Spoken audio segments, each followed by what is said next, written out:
जिंदगी की भागदौड़ में दो पल सुकून और ताजगी के लिए इंसान सबसे पहले संगीत का सहारा लेता है। संगीत में कुछ अजीब सी कशिश है, चाहे दिलों में प्यार भरना हो या अमन और चैन का संदेश देना हो या फिर अपनी संस्कृति और परंपरा का गौरव बढ़ाना हो। संगीत का स्थान हमेशा से ही सर्वोपरि रहा है। संगीत की एक ऐसी ही विद्या है रविंद्र संगीत, जो गुरुदेव रविंद्रनाथ टैगोर के जीवन की गहराई से जुड़ा है। रविंद्र संगीत मेनली गुरुदेव रविंद्रनाथ टैगोर के कंपोज किए हुए हजारों गाने को बोलते हैं। उन्होंने अपनी जीवन काल में करीबन 2000, इनफैक्ट 2230 एग्जैक्टली फिगर्स वही हैं कि कंपोज किए थे। बहुत डिफरेंट टाइप ऑफ रविंद्र संगीत जो है, उन्होंने बहुत डिफरेंट मेलोडी, उसमें डिफरेंट क्लासिकल इनपुट्स थे, उन्होंने डिफरेंट काइंड्स ऑफ, इसमें सब कुछ है आपको मिल जाएगी।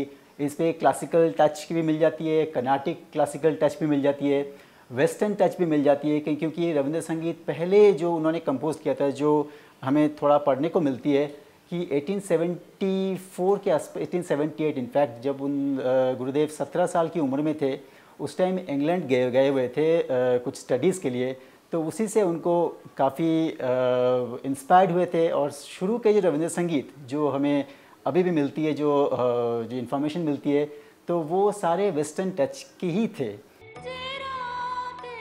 विश्व विख्यात कवि और साहित्यकार रविंद्रनाथ टैगोर का जन्म 7 मई सन 1861 को कलकत्ता के जोड़ा सांको ठाकुरबाड़ी में हुआ था।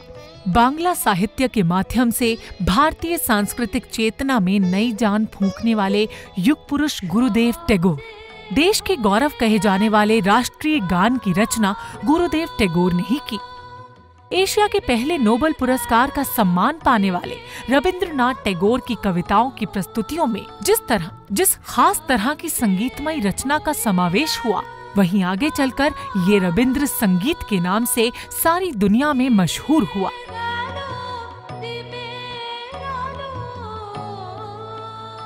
उनके जो गाने का कंपोज करने का स्टाइल होती थी, वो मेनली इन्फ्लुएंस थी वेरियस क्लासिकल म्यूज़िक के ऊपर, कर्नाटिक क्लासिकल म्यूज़िक के ऊपर। पर हमारे बंगाल की जो बाउल बोलते हैं, एक टिपिकल कम्युनिटी है, उनके गायकी एक बिल्कुल डिफरेंट अलग किस्म की होती है, उनसे भी बहुत इन्फ्लुएंस थे। कीर्तन, ये भी हमारे एक बंगाल के एक कम्युनिटी होती है, बहुत डिफरेंट टाइप के गाने होती है, उनके गाने से भी बहुत इन्फ्लुएंस थे। रविंद्रनाथ टैगोर ने देश और विदेश के कई सारे साहित्य, दर्शन और संस्कृति को अपने अंदर समेटा। 8 साल की उम्र में उन्होंने पहली बार कविता लिखी और 16 साल की उम्र में कहानियां और नाटक लिखना शुरू किया। साहित्य की शायद ही कोई ऐसी शाखा हो जिसमें गुरुदेव की रचना ना हो। कविता, गान, कथा, उपन्यास, नाटक, सभी विद्याओं में उन्होंने अपनी रचनाशीलता का परिचय दिया। शायद यही कारण था कि बंगाल के हर कोने में उनके संगीत ने एक अलग मुकाम हासिल किया। हमारी बंगाल की फिल्म इंडस्ट्री तो बहुत अच्छे जो गुरुदेव रविंद्रनाथ टैगोर की लिखी हुई कहानी के ऊपर आधारित जो मूवीज़ बने हैं, उनके तो गाने हमेशा रविंद्र संगीत ही गाए जाते हैं। यानी कि बॉलीवुड में भी बहुत फेमस जो म्यूज़िक डायरेक्टर्स है, स्पेशली जो बंगाली म्यूज़िक डायरेक्टर्स जो थे उस टाइम में 60s 70s में, जैसे अनिल विश्वास जी, फिर राजेश रोशन जी, फिर बापी लहरी जी, इन्होंने भी उनके इन्फ्लुएंस बिना तो काम नहीं कर सकते, क्योंकि वो हमारे लिए आइकॉन बने हुए थे।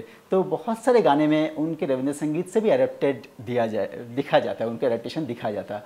जैसे एक छोटी सी एग्जांपल, फिल्म अभिमान में एस डी बर्मन ने एक बहुत फेमस गाना गवाए थे किशोर जी और लता जी के डुएट के, तेरे मेरे मिलन के रहना, सबको मालूम है, अभी भी लोग गाते हैं। रविंद्रनाथ टैगोर का संगीत उनके साहित्य से कभी अलग नहीं था। उनकी ज्यादातर रचनाएं तो उनके गीतों में रची बसी थीं। हिंदुस्तानी शास्त्रीय संगीत की ठुमरी शैली से प्रभावित गुरुदेव टैगोर के गीत मन के भाव के हर रंग को पेश करते हैं। अलग अलग राग में हर गीत अपने आप में एक अलग रचना का आभास कराते हैं। उनके गीतों में प्रकृति की खूबसूरती का अनोखा संगम देखने को मिलता है। सन 1901 में टैगोर जी द्वारा स्थापित शांति निकेतन में आज भी उनके गीतों का मधुर रस अपनी छटा बिखेर रहा है। मुझे लगता है कि रविंद्र संगीत के उनके जो रूह वो रविंद्र संगीत में ही, उनके अपनी गायकी में ही होते हैं। उनके डिफरेंट काइंड ऑफ जो उनकी गायकी होती है, उनकी गाने में टप्पा उनकी भी इन्फ्लुएंस दिखी जाती है, ठुमरी की इन्फ्लुएंस दिखी जाती है, हर तरह का गाने की इन्फ्लुएंस दिखी जाती है और वो उनके सब में आती है। और ये जो गाने आज भी उनके जो अपनी एक्चुअल जगह जो उन्होंने खुद प्रतिष्ठित किए थे, बिल्कुल शांति निकेतन जो कलकत्ता से करीबन 160-170 किलोमीटर दूर है, अगर वहाँ पे भी अगर आप पूजा के टाइम में जाए या जो बसंत उत्सव होली के टाइम में देखा जाए, बहुत सुंदर लगता है। उनके अपनी स्टाइल से जो वो चाहते थे, गुरुदेव चाहते थे, उस स्टाइल से अभी भी पालन किए जाते हैं।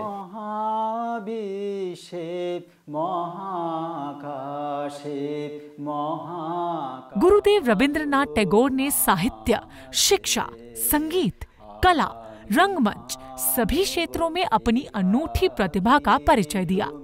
7 अगस्त सन 1941 को देश की इस महान विभूति का निधन हो गया, लेकिन देश की अतुल्य धरोहर माने जाने वाले उनके गीत और उनके संगीत ने देश के कण कण में अपनी अमिट छाप छोड़ी। सही मायनों में अपने मानवतावादी दृष्टिकोण की वजह से ही गुरुदेव टैगोर विश्व कवि थे।